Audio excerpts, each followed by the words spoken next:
Salut les sorciers, salut Marine, salut Lorraine. Salut Jean. Heureux de vous retrouver pour ce nouveau numéro de Science en question. Dans cette émission, on s'intéresse au déploiement de l'éolien en mer. Alors quelles sont les ambitions de la France en la matière? Quels sont les défis technologiques à relever et comment les ingénieurs tentent de surmonter ces défis? Notre premier invité va nous présenter des outils innovants pour optimiser l'implantation des éoliennes en mer. Dans la deuxième partie de l'émission, vous découvrirez que la France mise aussi sur l'éolien flottant. Quel est l'intérêt? Comment concevoir des flotteurs qui résistent aux tempêtes? Et quels sont les projets déjà en cours? Notre deuxième invité nous dévoilera tout. Capola.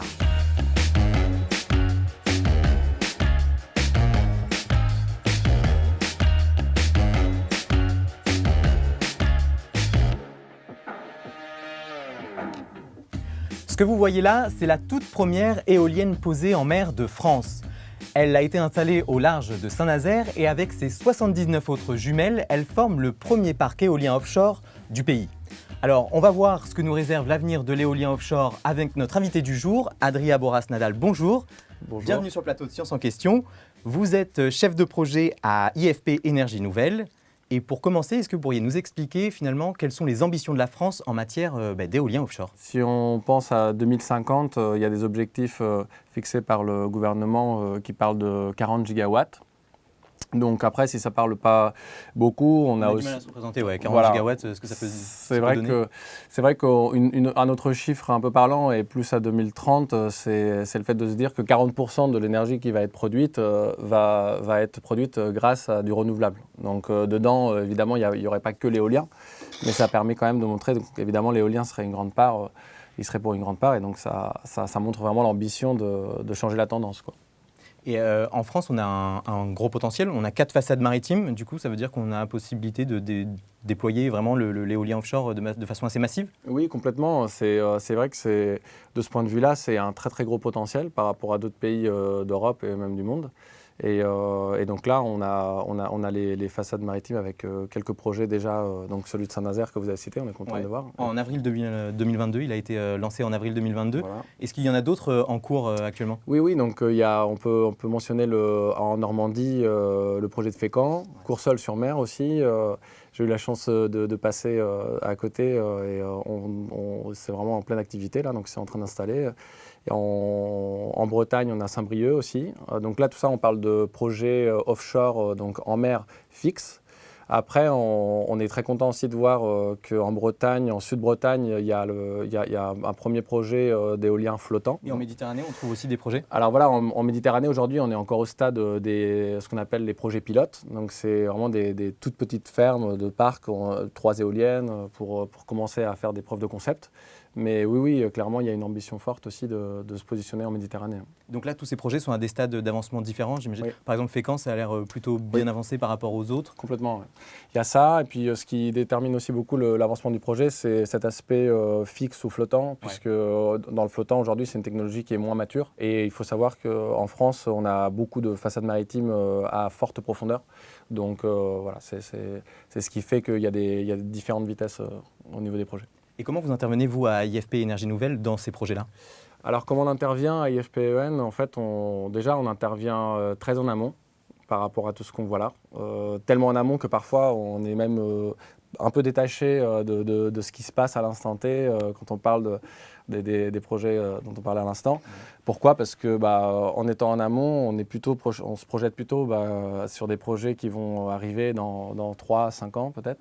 Et donc on intervient dès la phase, on va dire, de pré-conception. Donc on imagine, dès qu'on a identifié un site, une zone, on va déjà intervenir pour imaginer comment pourrait être le placement des éoliennes au sein du parc. On intervient aussi au niveau de l'éolienne en tant que telle, couplée à sa structure, donc en flottant. On travaille beaucoup en flottant à IFP Énergie Nouvelle, donc ce couplage flotteur et éolienne. Et tous les calculs qu'il faut faire sur les câblages aussi, enfin sur les câbles plutôt, les ancrages plutôt pour tenir les flotteurs, les câbles électriques un petit peu, sur la maintenance aussi, sur ce qu'on appelle les jumeaux numériques. Donc une fois le parc va être installé, on va essayer de minimiser les interventions en mer. Donc voilà, on essaye de travailler sur des modèles numériques prédire un petit peu le comportement de ce parc. Finalement, vous intervenez sur pas mal d'aspects de la conception du parc, de l'éolienne, de l'ensemble. Oui, on n'est pas présent partout, parce que c'est vrai que c'est tout un écosystème qui est en train de se créer. Sur l'installation, par exemple, on est moins actif, mais voilà, on reste ouvert du moment qu'il y a du challenge, on va dire, du défi de recherche et des partenaires avec qui travailler.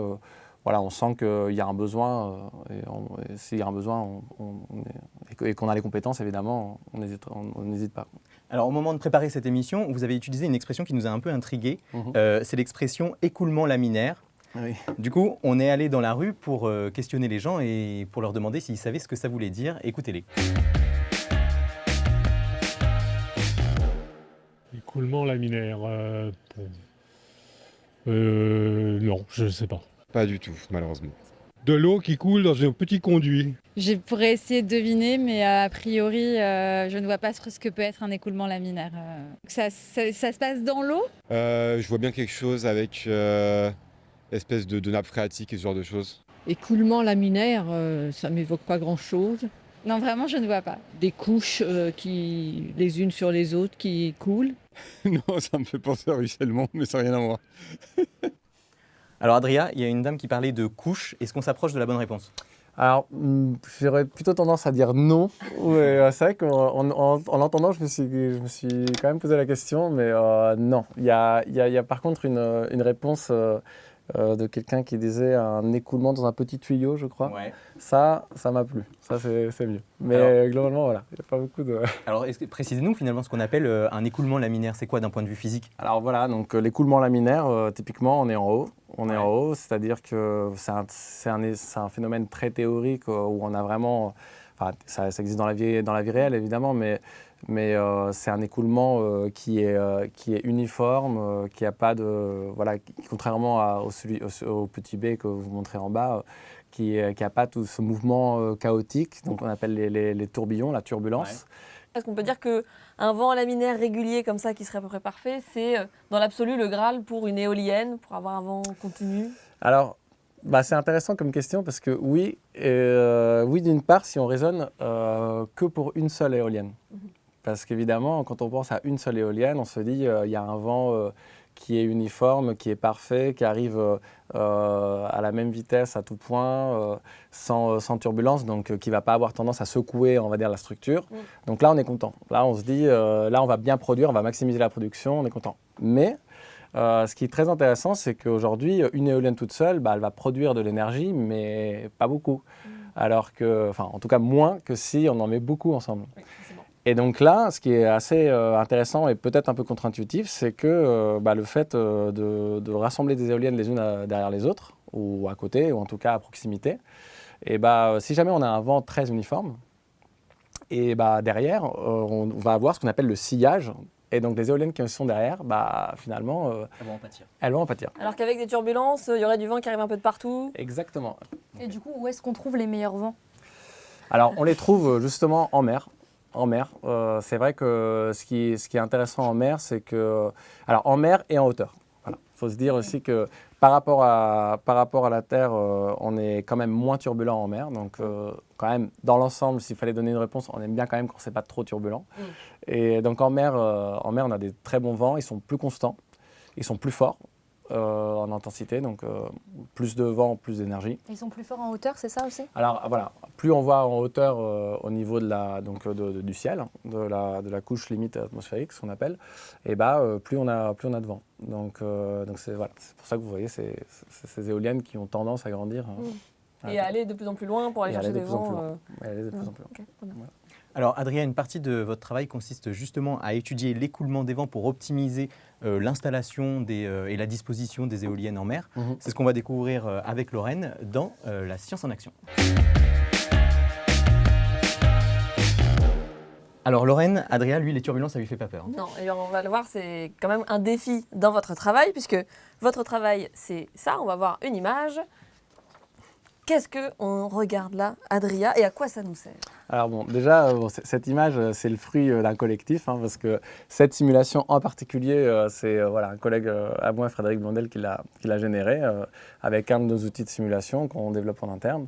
Donc là, ce qu'on voit très précisément, c'est un parc éolien vu du ciel, on pourrait dire, avec ce code couleur qui permet de montrer la vitesse du vent qui va venir rencontrer l'éolienne et qui va justement, l'éolienne va récupérer de l'énergie et donc on va avoir du vent résiduel derrière l'éolienne. Et donc toutes les zones un peu plus blanchâtres que vous voyez, c'est finalement ce qu'on appelle nous le sillage de l'éolienne.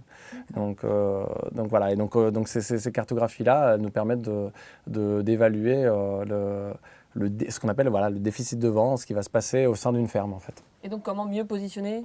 Complètement. Donc voilà, aujourd'hui, là, on fait une photo à un instant T. Donc c'est un vent à une vitesse donnée avec une orientation donnée. Mais après, il y a plein de conditions différentes tout au long de l'année. Et puis évidemment, là, on devine de façon assez instinctive que en fonction de comment on va positionner les éoliennes les unes par rapport aux autres, la production et la gêne entre elles va être différente. Et ça sert à qui? Alors ça sert à qui? Ça sert finalement aux développeurs de parcs éoliens. Donc c'est tout un écosystème qui est en train de se créer finalement d'industriels, de groupes d'industriels qui vont investir pour générer de l'électricité à partir de l'éolien et ils vont nous dire voilà, notre parc éolien, si jamais on le met comme ça dans cette zone-là, combien il va produire, combien il va nous rapporter. Voilà, on a l'image des parcs éoliens avec les éoliennes alignées les unes derrière les autres. Ça, ce serait potentiellement pas l'idéal? Pas toujours, parce que ce qu'on voit ici, c'est que quand on est dans le sillage vraiment d'une éolienne, on perd en production. Alors après, c'est très bien parce qu'on est très compact, mais par contre, c'est vrai qu'il faut peser le pour et le contre parce que quand on est derrière une éolienne, on produit moins et on est plus secoué parce qu'il y a plus de turbulences, par rapport à ce qu'on disait tout à l'heure. Donc, ce n'est pas toujours le cas et on essaye de trouver justement la zone optimale en sachant qu'il y a plein de contraintes. Vous avez fait même des simulations vidéo. Voilà. On peut peut-être en voir une où on voit bien la première éolienne. Alors, sur cette image vidéo, c'est vrai que ça peut paraître pas très parlant pour les spectateurs, mais il y a bien des éoliennes. Là, on voit les petites pales qui tournent. Oui, je crois qu'il y a deux vidéos que j'ai partagées. Celle-ci, on la voit du haut. En fait, ici, pour décrire ce qui se passe, c'est qu'on a, si vous voulez, le vent, donc là, turbulent, qui arrive sur la première éolienne à gauche, dans le petit coin à gauche de l'image. Et toute la zone bleue qui se situe derrière, c'est finalement les vitesses beaucoup plus faibles. Voilà, donc ça c'est une autre prise de la même simulation. Donc là pour le coup cette simulation c'est une simulation qu'on appelle haute fidélité que j'ai réalisée et en fait donc avec cette même vue là c'est plus parlant. Si vous voulez on voit le vent qui vient de gauche à droite et qui du moment que la première éolienne rencontre le vent on voit toute cette traînée avec un vent beaucoup plus faible, donc on peut imaginer que les éoliennes qui sont derrière, elles vont produire moins. Donc, et puis en plus, voilà, on voit qu'il y a ce mélange d'air qui est beaucoup plus important, donc elles vont être un peu plus secouées, comme je disais. Et du coup, vous avez comparé différents agencements et vous savez lesquels sont plus optimaux? Oui, donc en fait, on travaille beaucoup là-dessus. C'est du cas par cas, hein, chaque cas est différent, donc on va travailler sur un site. Sur une ferme donnée, on va vraiment se focaliser sur cette ferme pour essayer de l'optimiser au maximum. Là, typiquement, quand on utilise, là c'est une autre image aussi qui a été générée par un de mes collègues où on a vraiment appliqué des algorithmes d'optimisation de placement. Donc là, on vient vraiment confronter ce qui est très intéressant, c'est qu'on a beaucoup de compétences mathématiques pures. Et nous, on est dans mon équipe, on est plutôt des physiciens. Donc là, on a vraiment besoin des compétences complémentaires, des gens qui vont venir faire de l'optimisation avec des algorithmes et nous qui allons apporter un peu plus le feeling et les modèles physiques.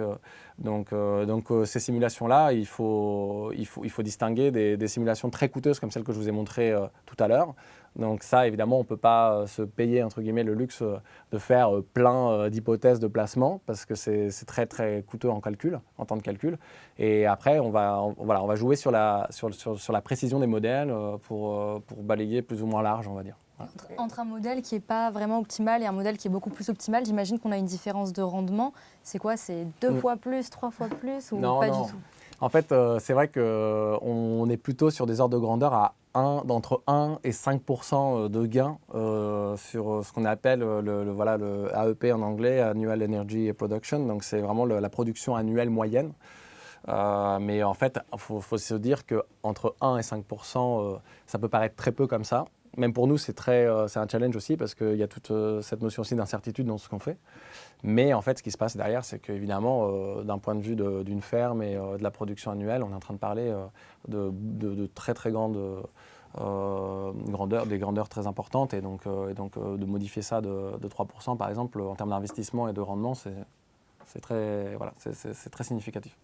Et pour vos simulations, vous avez besoin de beaucoup de données. On voyait vos simulations haute fidélité. J'imagine que modéliser des turbulences alors que c'est des vents complètement erratiques qui sont pas stables, comment on fait? À partir de quelles données vous travaillez pour ces hautes fidélités? Alors voilà, en fait, souvent, si on a de la donnée, on va beaucoup puiser chez nos collègues de la météo, en fait. De plus en plus, il y a vraiment un créneau qui est en train de se créer, enfin, je veux dire un tremplin, une connexion entre vraiment toutes les connaissances météo et le monde de l'éolien. Ça met du temps, toujours, parce que c'est des mondes différents, mais si on peut aller piocher et puiser dans tout ce qui est la donnée météorologique de vent, c'est évidemment très intéressant. Donc après, c'est compliqué de faire parler des modèles entre eux. Donc il faut toujours mettre en forme des données et gérer des échelles de temps. Il y a plein de contraintes, mais ça se fait. Parfois, quand on ne peut pas le faire, justement, les simulations que vous avez vues, dans notre cadre, c'est beaucoup pour alimenter, finalement, se substituer à de la donnée, parce qu'on est tellement sur des simulations haute fidélité qui sont très proches de la réalité, finalement, et qui, pour aller débroussailler un terrain ou commencer à avoir des ordres de grandeur, ça peut suffire. Et c'est déjà très riche en informations. Parce que Météo France vous aide aussi à vous apporter plein d'indices qui influent sur les vents. J'imagine que selon où vous faites vos simulations, de quel parc, c'est important de savoir quelle température il fait. Qu'est-ce qui va jouer comme paramètre sur ces vents-là? Complètement. En fait, c'est vrai qu'il y a énormément de paramètres qui viennent jouer sur le vent et donc la production. Et aujourd'hui, c'est vraiment, je dirais même, un peu le nerf de la guerre qui se dessine parce que plus on va être capable de bien caractériser le site sur lequel on est, de bien le comprendre et de bien capter toutes ces informations pour comprendre comment les éoliennes vont réagir à ces phénomènes. Et plus on va être précis sur la vraie production et le dommage des éoliennes, finalement. Vous avez un exemple de phénomène que vous devez prendre en compte? Oui, typiquement, le rayonnement, ce qu'on appelle la stabilité atmosphérique, typiquement, c'est le fait, quand il fait beau, quand il fait gris, quand on a des flux de chaleur au sol, tous ces phénomènes-là de stabilité atmosphérique vont venir complètement modifier notre sillage. Et donc là, déjà, la vitesse de vent et d'intensité de turbulence va dépendre de ces conditions atmosphériques. Mais derrière, c'est surtout qu'au sein de la ferme, les sillages vont être très, très différents en fonction de si, typiquement, on a un flux de chaleur. Parce que le flux de chaleur, par exemple, est une des sources de génération de turbulence. Donc il y a plein de phénomènes comme ça. Mais la stabilité atmosphérique et le rayonnement, par exemple, sont un vecteur important. Et à l'IFP, en fait, à IFP Énergie Nouvelle, on travaille avec Météo France, d'ailleurs, directement pour implémenter des modèles d'éoliennes dans leur code météo pour être au plus proche des données météorologiques, en fait. Ce type de simulation que vous faites, on s'y intéresse. Mais en fait, les premiers parcs offshore, ils ont vu le jour il y a une trentaine d'années. Ouais. Donc qu'est-ce qui se passe? Il y a 20-30 ans, on ne s'intéressait pas à cette problématique de l'optimisation? Alors, déjà, il faut se dire que quand même les pionniers, qui sont vraiment la partie nord de l'Europe, au Danemark, etc., sont quand même aujourd'hui très avancés sur ces thématiques et on sent qu'ils ont quand même travaillé sur ces thématiques avant nous. Quand même. Donc aujourd'hui, dans le monde de la recherche, les universités technologiques de Danemark, DTU, c'est une référence. Mais c'est vrai que le marché de l'éolien et l'intérêt pour la transition énergétique était pas la même en 90 qu'en 2023. Et ça fait que y a un engouement, un intérêt qui fait que la force de frappe est plus la même tout simplement. Donc aujourd'hui, on met des moyens qu'on ne mettait pas à l'époque tout simplement. Et puis avant l'optimisation, j'imagine qu'il y a plein d'autres contraintes auxquelles doit répondre un parc éolien. C'est pas quelque chose qu'on installe en deux temps en mouvement. Complètement. Donc c'est vrai que nous, à IFP Énergie Nouvelle, on a une position, je dirais pas confortable, mais on est tellement en amont qu'on est capable d'explorer des choses, d'optimiser certains phénomènes. Et après, c'est vrai que plus on avance sur la phase d'industrialisation et de réalité du projet, et plus on est gorgé de contraintes avec des zones de pêche, de circulation, beaucoup de consultations qui sont nécessaires pour que ça soit accepté et que tout le monde y trouve son compte. Donc c'est énormément de contraintes qu'il faut prendre en compte et qui petit à petit, avec l'expérience, remontent à notre échelle, évidemment. Et sur les parcs en mer du Nord, par exemple, qui peuvent avoir 10-20 ans, est-ce qu'on a des retours d'expérience? Est-ce qu'on a de la donnée sur ce qui s'est passé et comment faire mieux à partir de ces parcs-là? Alors, c'est une très bonne question. En fait, aujourd'hui, clairement, l'accès à la donnée, c'est un des verrous, c'est un des points clés auxquels on a du mal à accéder dans le domaine. Alors, nous, on a la chance en recherche d'avoir toujours ce consensus, cette volonté de travailler ensemble. Et donc, il y a quand même de la donnée qui est mise à disposition, parfois par des acteurs privés qui ont aussi leur intérêt à travailler en recherche et développement dessus. Donc ça existe, des mises à disposition de données sur des parcs actuels en fonctionnement, mais ce n'est pas évident. C'est pas évident et on espère que ça va changer. Enfin, on fait tout pour d'un point de vue organisation de recherche et notamment en France, de créer un peu un écosystème pour mettre à disposition de la donnée, parce qu'aujourd'hui on est capable de digérer beaucoup plus de données qu'il y a quelques années. Au moins sur les parcs qui sont en train d'être mis en place, Saint-Nazaire, Fécamp, on les a cités. Oui, aujourd'hui c'est sur le site de Fécamp, c'est vraiment des nouvelles toutes récentes. On se retrouve, on a la chance de se retrouver face à des opportunités pour instrumenter ce qu'on mettre va... des instruments pour récolter de la pour donnée. récolter de la donnée et qui soit vraiment mise à disposition pour la recherche, pour bien comprendre ce qui se passe, avoir des mesures à très long terme, parce qu'il faut se dire aussi que c'est des phénomènes, quand on parlait météo, on ne parle pas d'une heure ou 2 heures, il nous faut des données annuelles, quoi. C'est des choses aussi qui pourraient servir pour, j'imagine, vous parliez tout à l'heure, vous évoquiez le jumeau numérique pour faire de la maintenance en temps réel, mais bon, ça c'est encore... Complètement, non, mais c'est vraiment un sujet d'actualité et on essaye toujours d'être dans la recherche, il faut toujours être dans le bon timing. Et là, c'est vrai que sur l'éolien, IFP Énergie Nouvelle, on essaye d'être dans le bon wagon au bon moment. Et c'est vrai que le jumeau numérique, en ce moment, c'est très en vogue, ce côté intelligence artificielle, etc. Mais c'est une réalité. En fait, on peut améliorer et optimiser les maintenances en combinant données et modèles. Donc, il faut saisir l'opportunité et le mettre au profit de l'éolien, si possible. Alors Adrien, Lorraine, on prend encore un peu plus large. On va aller voir où en est l'éolien offshore dans le reste du monde avec Marine. C'est parti. Alors l'éolien offshore, c'est un secteur très concentré puisque la quasi-totalité de la production mondiale vient de 5 pays. Donc le leader, c'est la Chine, avec plus de 30 gigawatts de capacité de production en 2022. Et après la Chine, on a 4 pays européens, le Royaume-Uni, l'Allemagne, les Pays-Bas et le Danemark. Dans l'Union européenne, la majorité des projets ils sont concentrés en mer du Nord. Le but, c'est d'en faire la centrale électrique verte de l'Europe. Et en France, par contre, on a pas mal de retard. On est 7e mondiaux, mais comme on l'a vu, on n'a qu'un seul parc éolien offshore à Saint-Nazaire, en 2022 en tout cas, des éoliennes posées avec une puissance qui n'atteint même pas la moitié d'1 gigawatt. Donc comment ça se fait ? Principalement pour 2 raisons. La première, c'est la longueur des procédures administratives. En France, pour développer un projet d'éolien offshore, il nous faut environ une dizaine d'années, contre 5 ans par exemple pour l'Allemagne. Donc forcément, il y a un gros écart. Et un deuxième problème, c'est la profondeur de l'eau au large de nos côtes. Parce que très vite, dès qu'on dépasse les 50 à 60 mètres de profondeur, on ne peut plus installer d'éoliennes sans dépenser énormément d'argent. Donc forcément, ça limite les zones exploitables. Mais on a des solutions pour rattraper notre retard. Par exemple, en mars 2023, le gouvernement gouvernement a adopté une loi pour accélérer le développement des énergies renouvelables et notamment en facilitant les procédures administratives. Et d'un point de vue technique, l'éolien flottant va nous permettre d'installer des parcs plus loin des côtes, donc ça on va en reparler. Ce qu'on voit en tout cas, c'est qu'il y a une réelle volonté de rattraper ce retard de la France pour atteindre nos objectifs de capacité de production. C'est exactement ça en fait, c'est qu'on sent qu'il y a un potentiel en France énorme. C'est vrai qu'il y a une façade maritime, on le disait tout à l'heure, qui est extrêmement, qui encourage, ça encourage à vraiment créer une filière française. Mais voilà, il y a des contraintes, notamment de profondeur, qui font que le flottant met plus de temps à venir que le posé.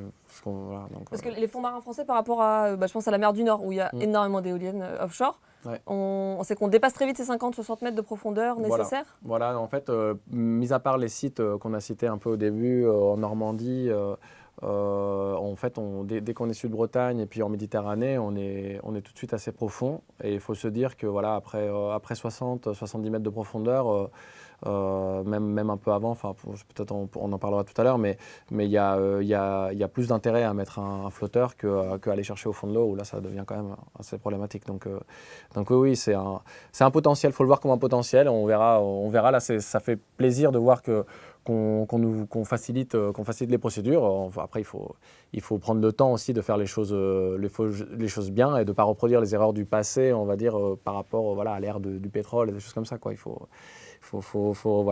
gérer la concurrence, la concurrence et puis l'environnement. Et cette volonté de vouloir promouvoir l'éolien en mer, vous le ressentez, vous, d'un point de vue de la recherche? Est-ce que ça se concrétise par plus de projets de recherche?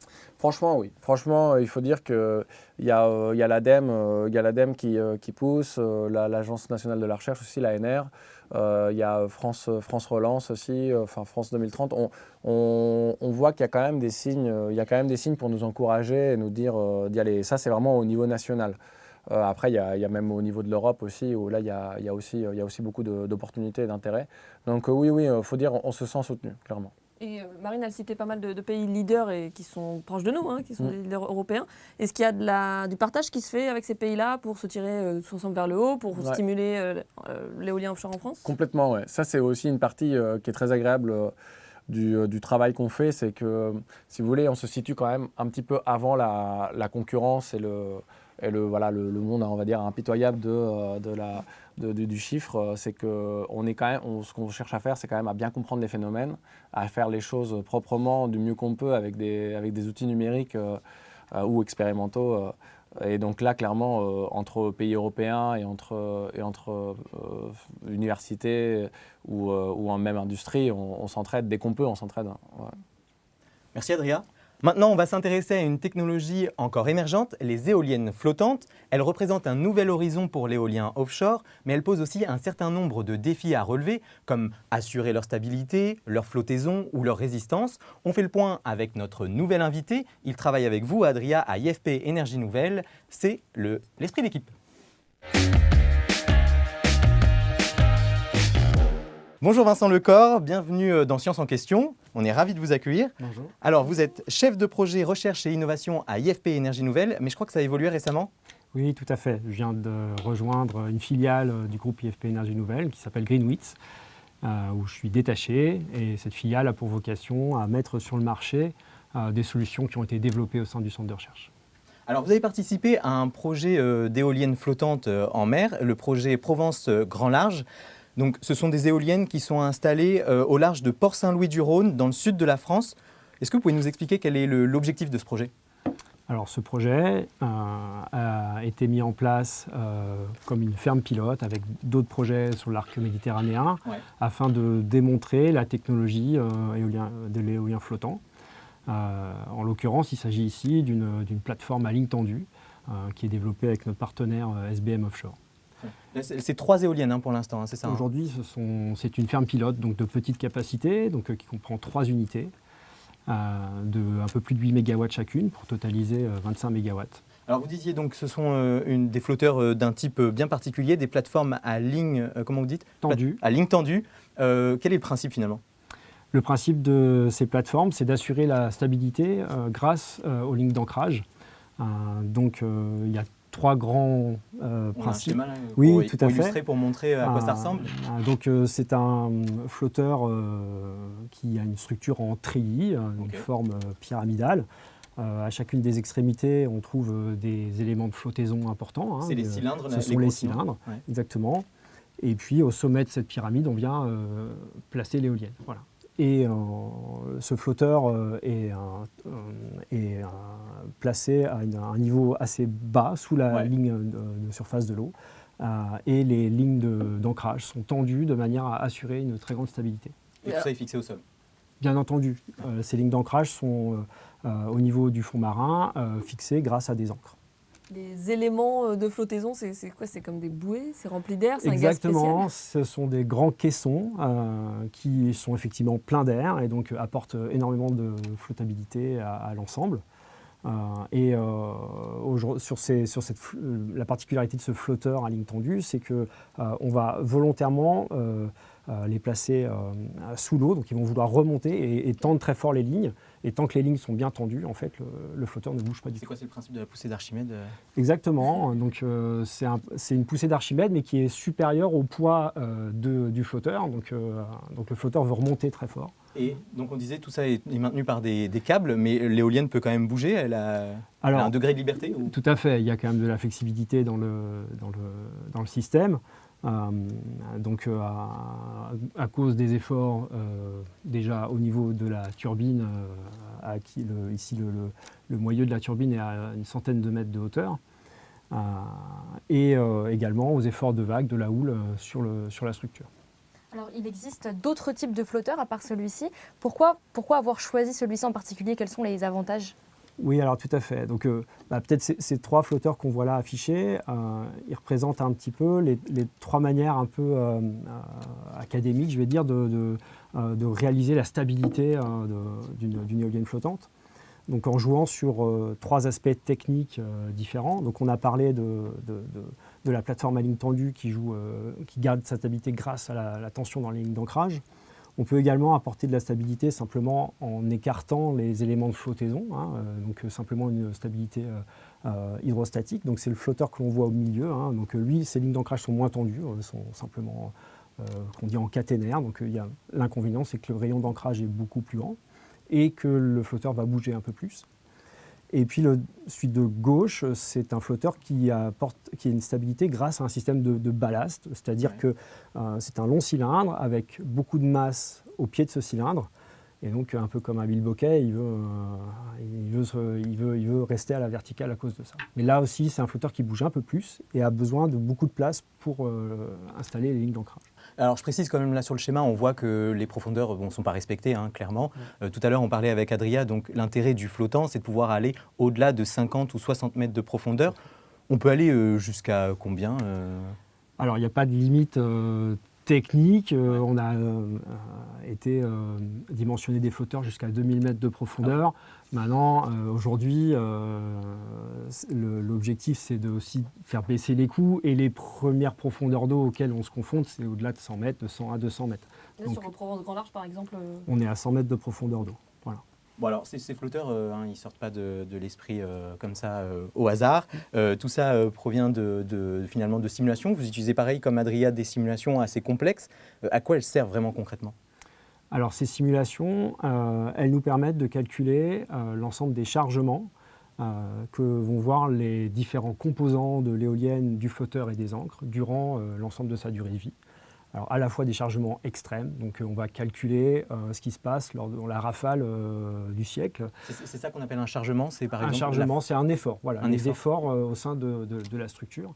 Donc les efforts extrêmes qu'on peut prévoir, qu'on cherche à prévoir et qui vont permettre de dimensionner effectivement les différents composants, avoir les bonnes épaisseurs d'acier, avoir les bons volumes des éléments de flottaison. Et également la robustesse sur l'ensemble de la vie, donc c'est de la structure. Donc ces structures sont calculées pour vivre 25 ans en mer, et donc il faut qu'elles soient capables de tenir l'ensemble des chargements sur toute cette durée de vie. Là, on a quelques exemples vidéo finalement de ces simulations. Alors, tout à fait. C'est vrai qu'en Les apparence, ça mouvements paraît sont pas très visibles. impressionnant, Ouais, ouais. c'est sans vouloir vous vexer. Non, mais Mais- tout à fait, je vous comprends. Mais il y a beaucoup de calculs derrière. Enfin voilà, c'est quand même, ça repose sur des. Derrière, c'est la physique, Voilà, c'est effectivement. ça. Donc à la fois des données sur la structure, sa géométrie, quels sont les matériaux qui la composent, et des données de chargement. En fait, là, on ne le voit pas, mais il y a le vent sur la turbine. Simulé, ouais. Voilà. Et puis la houle sur le flotteur et les courants marins. Est-ce que c'est ça la difficulté finalement dans ces simulations, de réussir à représenter à la fois le fonctionnement de l'éolienne et le comportement du flotteur dans la houle, etc. Combiner les deux? Une des difficultés, c'est effectivement de combiner le comportement hydrodynamique du flotteur, le comportement aérodynamique de l'éolienne, le contrôle commande qui va piloter la vitesse du rotor, l'inclinaison des pales, etc. Et tout en gardant la déformabilité de l'ensemble de la structure, donc vraiment la mécanique à ce niveau-là. Ouais, mais pareil, comme on disait avec Adrien, il y a des tas de scénarios possibles. Est-ce que vous simulez tout ou vous simulez les cas extrêmes, vous faites une moyenne? Comment vous faites? Alors, on établit d'abord un classement des cas les plus sévères. Et c'est ces cas les plus sévères qui vont nous indiquer concrètement les grandes dimensions de l'ensemble. Et puis ensuite, les normes nous imposent de passer un grand nombre de cas pathogènes. Imaginons qu'on a un problème de pilotage sur la turbine en même temps qu'arrive la tempête qui arrive une fois tous les 50 ans. Ouais. On est obligé de calculer ces cas-là. Voilà. Voilà, donc il faut aussi imaginer des défaillances dans le contrôle et quelques défaillances du type aussi de composants, un composant qui ne marche plus. Puis après, il y a l'expérience aussi. C'est pas la première éolienne qu'on fabrique, etc. Tout à fait. Puis vous n'êtes pas parti de zéro, vous êtes aussi appuyé sur tout un historique, notamment sur tout ce qui a été fait pour les plateformes offshore pétrolières, c'est ça? Oui, tout à fait. Donc là, aujourd'hui, sur les aspects comportement de la structure en mer, on s'appuie sur des codes de calcul qui ont été largement éprouvés dans le domaine de l'offshore pétrolier. Alors bien sûr, il y a des adaptations à faire pour l'éolien. Par exemple? Typiquement, les structures pétrolières en mer sont des structures très massives. Ici, on a quelque chose de beaucoup plus élancé. Il faut être capable de tenir compte de la flexibilité, de la déformation du flotteur. C'est presque plus élégant, j'ai envie de dire. Ah, merci. C'est subjectif, mais moi... La présence de personnel à bord aussi, c'est des choses qui... Oui, tout à fait. D'un point de vue sécurité, on a des critères qui sont un peu différents du fait Ce que vous voulez dire, c'est qu'il n'y a pas ça à prendre en compte pour les éoliennes. Voilà. Ouais. Et vous, Adrien, pour vos simulations, est-ce que vous vous appuyez déjà sur une base de connaissances existante ou pareil, vous partez de zéro Alors nous, c'est vrai que si on se concentre plus sur l'air, c'est vrai qu'il y a quand même, on en parlait un peu tout à l'heure, mais il y a cette connaissance de la météorologie qu'on essaye de capter du mieux et de l'appliquer à l'éolien. C'est pas simple parce qu'il faut toute cette conversion de se dire voilà, le vent, on veut l'exploiter pour en faire de l'énergie. Alors qu'avant, c'était plutôt pour savoir, voilà, niveau sécurité, où est-ce qu'il va faire beau ou pas. Donc, et puis toutes les questions environnementales. Donc, il y a d'autres objectifs, mais clairement, oui, il y a quand même une base de connaissances communes. Ouais. Et votre spécialité, vous, c'est la mécanique des fluides dans la généralité. Donc, je suppose que vous faites aussi des choses sur le marin, enfin sur l'eau, du coup, plutôt que l'air. Oui, complètement. En fait, il y a une partie, donc ce qu'on appelle aérodynamique, on est plutôt dans l'air. Et hydrodynamique, on est plutôt dans l'eau. Donc moi, des fois, je suis dans l'air et des fois, je suis dans l'eau. Donc là, c'est vrai que dernièrement, à la base, j'ai fait des calculs hydrodynamiques aussi en CFD, comme on a vu tout à l'heure, qui ont pour but d'alimenter après tous les scénarios que présentait Vincent, notamment pour bien comprendre le mouvement du corps flottant. Donc bien comprendre comment va réagir le flotteur face à la houle. Mais l'engouement est tellement fort au niveau des problématiques aérodynamiques aujourd'hui et de l'énergie, parce qu'on est vraiment très proche de l'énergie quand on parle du vent, que voilà, il y a beaucoup de besoins aussi dans l'aérodynamique. Donc, je suis un peu sur les deux tableaux. Ouais. Et quand vous étudiez le mouvement du flotteur, finalement, c'est la mécanique des solides, ça? Alors non, c'est ça. Moi, dans ma partie, je reste plus mécanique des fluides, mais c'est vrai qu'on est dans ce qu'on appelle l'interaction fluide-structure. Donc c'est un créneau un petit peu particulier de la mécanique des fluides, mais c'est vrai que nous, on va plutôt considérer le flotteur comme une structure rigide et s'intéresser à l'écoulement. et enfin la réponse du flotteur face à l'écoulement. Mais clairement, oui, il y a aussi des personnes en structure qui vont regarder beaucoup plus la déformation du flotteur, la fatigue, etc. Alors justement, je reviens à notre flotteur. Finalement, comment ces simulations influencent sa conception, concrètement? Alors on va finalement partir des cas un peu les plus critiques, avoir un premier dimensionnement qui vient un peu de l'expérience, un peu à la main, et puis on va itérer sur ce dimensionnement avec des premiers calculs, et on va de façon itérative donc améliorer sa robustesse et son comportement jusqu'à atteindre les critères de qualité qu'on s'est fixés au départ. Et sur quoi vous pouvez jouer? Sur quels paramètres vraiment Alors, d'abord les paramètres, les dimensions, hein, donc tout simplement, c'est-à-dire l'écartement entre le centre du flotteur et les caissons de flottaison principaux, et puis sur les épaisseurs d'acier, de manière à avoir la déformation que l'on cible, et également sur les lignes d'ancrage, effectivement, dont on a parlé, hein, c'est essentiel pour la stabilité d'avoir la bonne raideur pour ces lignes. Là, vous parliez d'acier. Est-ce qu'on pourrait imaginer, par exemple, il y a pas mal de bateaux qui sont fabriqués en carbone, si je ne me trompe pas, ou est-ce qu'on pourrait imaginer quelque chose comme ça pour que ce soit plus léger, plus... Aujourd'hui, on peut essayer de rêver, ce que Adria disait tout à l'heure, il ne faut pas s'interdire de rêver dans la recherche. Aujourd'hui, c'est quand même beaucoup plus simple d'être sur des structures en acier, parce qu'on maîtrise l'assemblage et la conception. On est quand même sur des structures qui sont ici 45 mètres de haut, 80 mètres de large. Donc effectivement très lourde parce que c'est de l'acier, mais avec des process qui sont très bien connus à cette échelle-là, qu'on connaît moins à l'échelle des composites. Il y a quand même une marge d'erreur. Finalement, ces simulations, elles ne reproduisent pas exactement parfaitement la réalité. Comment ça, vous le prenez en compte? Tout à fait. Alors, dans les données déjà que l'on utilise, on sait qu'il y a une incertitude sur ces données. Donc, on se place du côté de la sécurité. Voilà, c'est le principe de base. Dans les simulations, sur nos résultats, on applique des facteurs de sécurité de manière à, au-delà du résultat pur que l'on a obtenu, s'assurer qu'on est du bon côté par rapport à l'incertain. Un des objectifs des méthodes de recherche qui sont développées, c'est de mieux connaître la marge réelle par rapport au risque de défaillance d'une structure. Des formations, d'une rupture ou d'un manque de fiabilité sur la longueur. Et en connaissant mieux ces marges, on va pouvoir mieux les ajuster, refaire du design et dans l'objectif aussi que ce soit moins cher demain.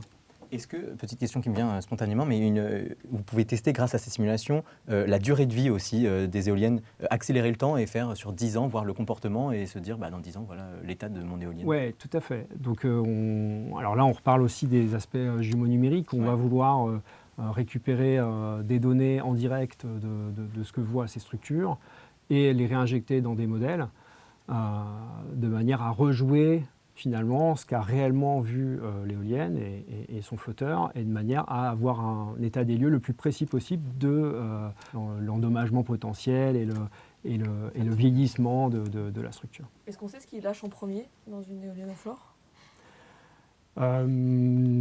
C'est difficile, c'est une question difficile. Si vous saviez. Ouais, non, c'est très variable en fonction des sites, c'est très variable en fonction des constructeurs, etc. Donc, et puis sur l'éolien flottant, tout ça est très bien pensé. Et sur l'éolien flottant, on a encore peu de recul. Donc c'est aussi un des objets des fermes pilotes. Alors, on marque une petite pause, on retourne voir le public. On a voulu connaître leur avis sur le développement et le déploiement de l'éolien offshore. Écoutez ce qu'ils nous ont raconté. Bon, peut-être pas des champs entiers, mais moi, je trouve que c'est pas mal.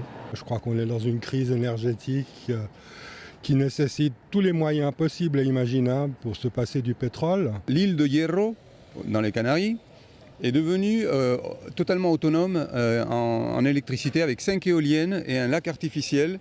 Comme ça, lorsqu'il y a du vent, on ramasse de l'eau et on la porte là-haut. Lorsqu'il n'y a pas de vent, on fait tomber l'eau comme dans les classiques centrales hydrauliques. La seule chose que j'ai lue récemment, c'est que si on met trop d'éoliennes dans la mer du Nord, par exemple, ça va diminuer la vitesse du vent. On pensait bien que le charbon c'était bien et puis maintenant on s'aperçoit que c'est une catastrophe. Peut-être que l'éolien, ça va polluer d'une autre façon. Les pêcheurs localement se posent beaucoup de questions. Oui, je suis tout à fait contre. On perturbe déjà bien assez les écosystèmes marins comme ça. Il faut laisser l'eau tranquille et voilà, ça a des conséquences énormes sur toute la faune aquatique et la flore aussi d'ailleurs. Alors, évidemment, tous les deux, vous êtes ni biologiste marin, ni écotoxicologue, mais est-ce que vous avez quelque chose à répondre à cette dame qui s'inquiète justement de l'impact sur la vie sous-marine? Alors, il y a énormément d'études qui sont en cours, qui vont se poursuivre sur les impacts de ces structures en mer. Là encore, les fermes pilotes vont pouvoir aider à répondre à ces questions. Donc, des capteurs, des caméras, des inspections régulières pour voir comment la vie marine s'adapte autour de ces structures. Maintenant, ce sont des ancrages. Ça a forcément un impact. Ça a forcément un impact. L'impact, il n'est pas forcément différent d'autres structures qui ont été ancrées en mer. Voilà. Aujourd'hui, effectivement, on imagine en mettre beaucoup plus, donc il faut avoir une évaluation plus précise. Voilà. C'est aussi à mettre dans la balance, j'imagine, entre ce que peuvent nous apporter les éoliennes. Là, c'est un choix, aussi, bien entendu. Là, ça se passe au niveau politique, c'est encore tout à fait. Chose. Et c'est bien que ces remarques aussi soient faites parce qu'il faut prendre le temps. Je disais tout à l'heure que peut-être on a produit des erreurs dans le passé. Ouais. C'était évoqué aussi sur le charbon ou d'autres et ils ont tout à fait raison. Je pense qu'il ne faut pas faire l'erreur de foncer tête baissée en se disant voilà, tout ça c'est génial et qu'on se rende compte que finalement on est en train de faire du mal ailleurs. Donc là, c'est vrai que les temps ont changé quand même. Il y a d'autres organismes que nous qui font quand même beaucoup d'études et beaucoup de thèses pour essayer de bien comprendre l'environnement marin et voire même le rendre attractif, en fait, faire venir des poissons, créer des parcs d'aquaculture dans les... Voilà, il y a une volonté en tout cas d'essayer de faire parler environnement et éolien. Mais voilà, quand on voit des remarques comme ça, on peut les comprendre, mais c'est vrai qu'entre ça et, je ne sais pas moi, une marée, voilà, un problème pétrolier avec des marées noires, des choses qui ne sont pas terribles, voilà, il faut peser le pour et le contre, hein, c'est sûr. Mais après, il y a eu aussi plusieurs problèmes récemment sur d'autres parcs, mais là, c'est pas votre sujet évidemment, et puis c'est sur des cas très concrets. Non, mais voilà, il y a eu beaucoup de débats à Saint-Brieuc notamment. Oui, il faut là, je pense que il faut laisser place à la discussion. Maintenant, on parlait aussi de cette histoire de timing et de compétition internationale. C'est sûr que la France, on n'est pas en avance, donc on peut aussi avoir tendance à ouvrir un peu les vannes. Il faut trouver le bon compromis, quoi. J'aimerais revenir sur la remarque d'un monsieur qui disait « Si on met trop d'éoliennes en mer du Nord, ça va faire baisser la vitesse du vent ». Est-ce que vous savez à quoi il fait référence, cet homme? Est-ce que c'est fondé?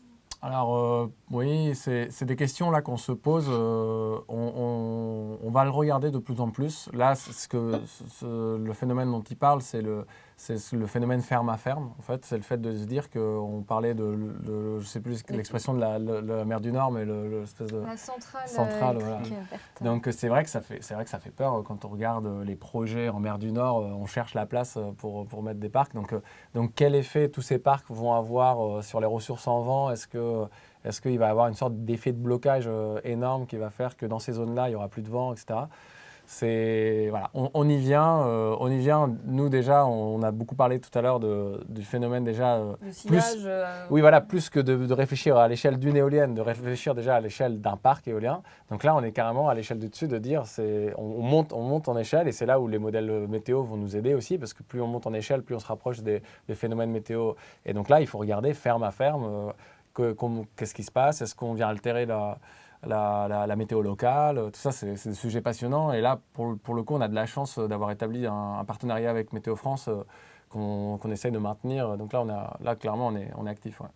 Et sinon, vous, en tant que citoyen, comment vous percevez le développement de l'éolien offshore? Est-ce que vous avez une opinion à nous partager pour tous les deux? Je pense que le métier de chercheur, c'est un métier de passionné. Donc, vous devinez que oui, c'est un secteur qu'on veut voir grossir et qu'on y consacre une énergie quotidienne. Donc, oui, on est persuadé parce que C'est la technologie qui a le bon niveau de maturité pour atteindre les objectifs dont on a parlé en début d'émission. Pour être réaliste. Voilà. Bah oui, c'est vrai que je suis d'accord avec Vincent. Je pense que quand tu fais un métier comme ça, quand on travaille dans un secteur en recherche comme ça, il faut croire, il faut y croire, quoi. Faut être en accord avec soi-même. En tout cas, c'est ma perception personnelle. Et c'est vrai que ça facilite en tout cas le travail au quotidien. Maintenant, il faut mettre tout bien sur la table, voir quelle est la meilleure solution pour le moins possible endommager l'environnement. Et ça me fait réfléchir à quelque chose. Parfois, quand je vais à des conférences et des événements internationaux, il y a une notion qui me gêne un peu, c'est cet effet toujours de dire on va faire plus d'électricité et encore plus, et grâce à l'éolien, on va en faire encore plus. Alors moi, c'est vrai que dans ma perception personnelle, c'est pas ça que je recherche. Je me dis c'est un remplacement voilà, c'est une transition pour avoir vraiment un impact le moins fort possible et de réduire au maximum notre impact environnemental avec de l'électricité la plus propre possible. Mais si on peut se substituer à du pétrole ou du charbon, bah là, c'est bien. Si on vient se rajouter aux centrales existantes et qu'on continue à faire tourner du charbon, bah là, c'est pas si cool. Il y a la question de la sobriété aussi qui vient complètement, en premier et ça, je pense qu'il faut insister parce qu'on a envie de la voir grossir, cette filière, mais pas, personnellement, pas à n'importe quel prix, quoi. Alors il est déjà temps de découvrir le parcours et le quotidien de nos invités. Place à notre séquence en coulisses. Marine, par qui on commence ? On commence par Adria. Vous êtes ingénieur en mécanique de formation et initialement, en fait, vous vous êtes spécialisé dans les moteurs. Qu'est-ce qui vous a fait bifurquer vers les énergies marines renouvelables ? Bah oui, justement, c'est un peu ce qu'on disait tout à l'heure. C'est vrai que on parle beaucoup de côté passionné dans le côté chercheur et ingénieur. Donc je garde un intérêt et une passion pour les moteurs et même de famille. Mais c'est vrai qu'après, on va dire 5-6 ans d'exercice, toujours au sein d'IFP Énergie Nouvelle, parce qu'on est très transverse, on travaille beaucoup sur la mobilité, et j'ai senti que qu'il y avait une transition à faire au niveau énergétique et que l'ère du pétrole a touché à sa fin et qu'il fallait mettre les forces au bon endroit. Et j'ai voulu tenter l'expérience et changer de cap. Vous avez changé avant ou après l'interdiction des véhicules thermiques à l'horizon 2035 ? Alors c'est vrai qu'il y a une anecdote que je raconte souvent, c'est en fait en annonçant dans les équipes, en discutant des faits, des médias, de ce qu'on disait, je crois qu'on était en 2015 ou 2015-2016, et on annonçait la fin en Europe du véhicule thermique à l'horizon 2035, voilà, merci. Et moi, en sortant de cette réunion-là, je me suis dit, mais quand on est en recherche, c'est demain, quoi. Donc, moi, je me suis dit, on est en train il faut mettre des forces ailleurs. Après, ça ne veut pas dire qu'il faut complètement stopper, etc. Il y a un besoin, puis en plus, à l'échelle internationale, on n'a pas tous le même braquet. Mais voilà, moi, d'un point de vue personnel, je me suis dit, c'est peut-être le bon moment. Et puis, il se trouvait aussi qu'à IFP Énergie Nouvelle, on misait aussi sur la filière éolien. Donc, je suis allé voir les collègues, puis je leur ai dit, est-ce qu'il y a de la place pour moi ? Donc, voilà, ils m'ont dit oui. Vincent, vous aussi, vous avez bifurqué à un moment dans votre parcours. Habituellement, on choisit de s'engager soit dans une carrière d'ingénieur ou dans une carrière de chercheur. Et vous avez fait les deux, puisque vous avez fait une école d'ingénieur et ensuite vous avez fait un doctorat. Alors, même question, qu'est-ce qui vous a fait changer de cap ? Alors, j'étais effectivement en école d'ingénieur et déjà très intéressé par la mécanique. Et en étant intéressé par la mécanique, je côtoyais un petit peu les labos. Et puis rapidement, j'ai constaté qu'effectivement, les sujets les plus intéressants étaient ceux des professeurs impliqués dans les labos de recherche.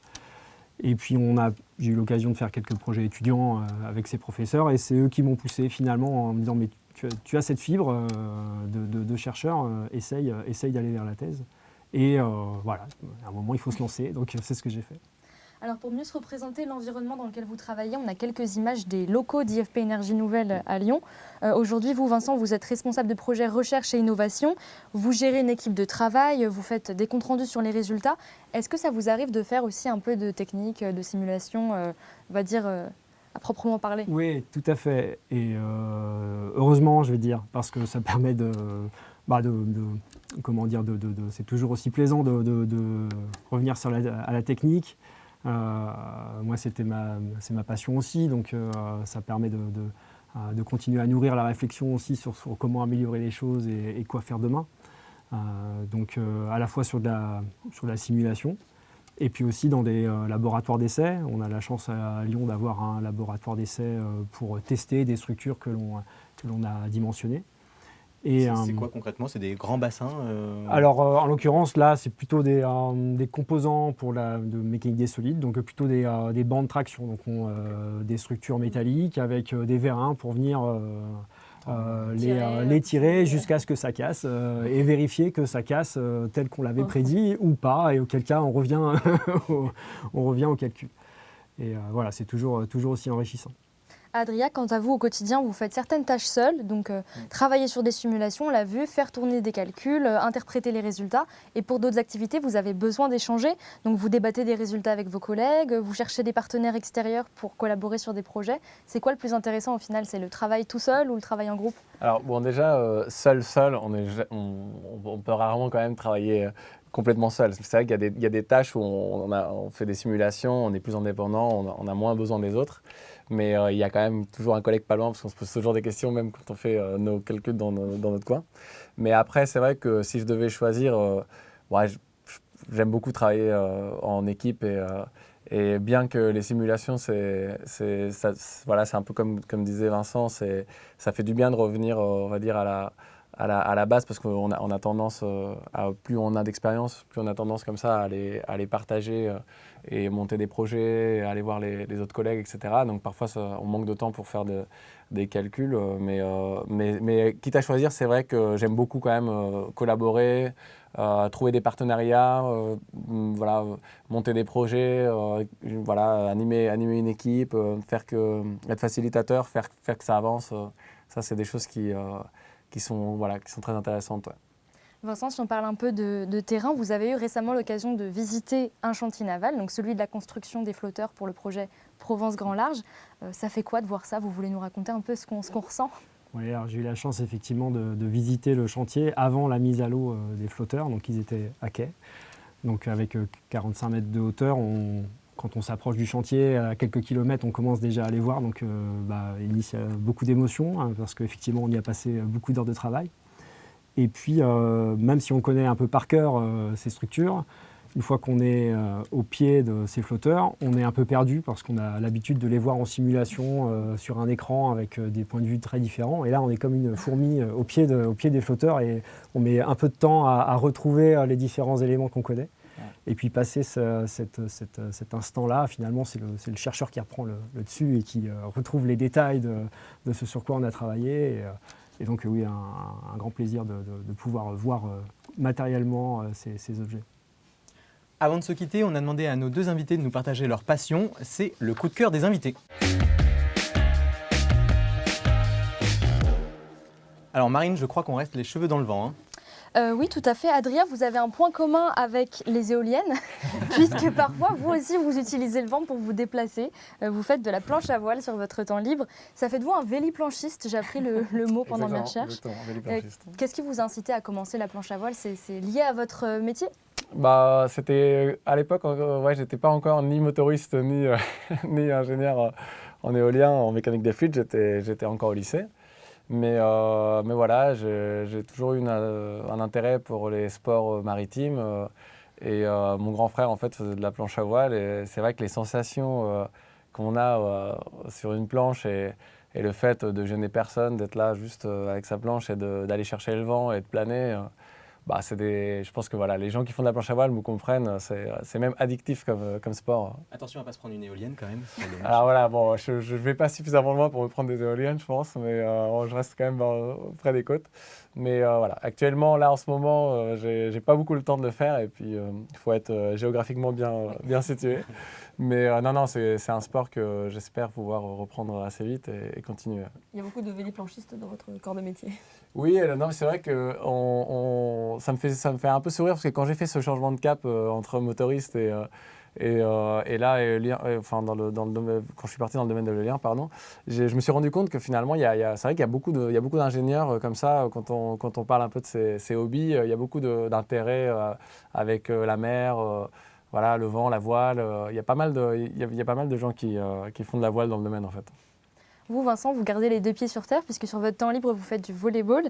Qu'est-ce qui vous plaît dans ce sport? Qu'est-ce que ça vous apporte? D'abord, c'est un sport d'équipe, c'est dans lequel chacun a sa contribution et c'est vraiment un défouloir et c'est vraiment un plaisir à chaque fois de retrouver notre petite équipe amateur.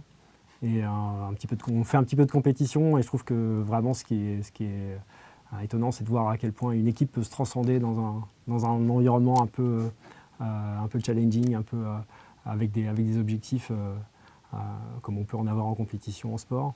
Et voilà, je prends beaucoup de plaisir à ça. Vous avez un poste préféré? Pas de poste préféré, on est en équipe amateur, alors on tourne entre nous. Science en question, c'est terminé pour aujourd'hui. Merci Adria, merci Vincent pour ce bol d'air finalement.